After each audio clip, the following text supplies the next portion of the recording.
Bhojpuri industry के power star Pawan Singh का birthday था और उस बर्थडे में भाई बहुत सेलिब्रेशन किया गया सभी स्टारों के द्वारा।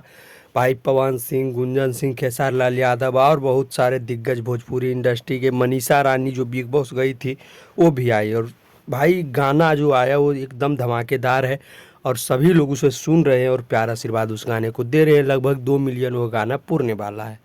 और भाई पूरे बर्थडे में सभी लोग एक ही चीज़ का इंतज़ार कर रहे थे कि खेसारी लाल यादव बर्थडे में आएंगे या नहीं, लेकिन खेसारी लाल यादव अपने बड़े भैया से मिलने पहुंच ही गए उनके बर्थडे पर बम्बई।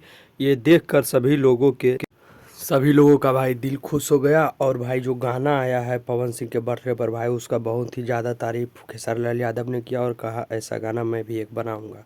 भाई चलिए, आप लोग को अगर जो ये वीडियो अच्छा लगा है तो हमारे चैनल को सब्सक्राइब और इस वीडियो को लाइक कीजिए। मिलते हैं किसी नेक्स्ट वीडियो में।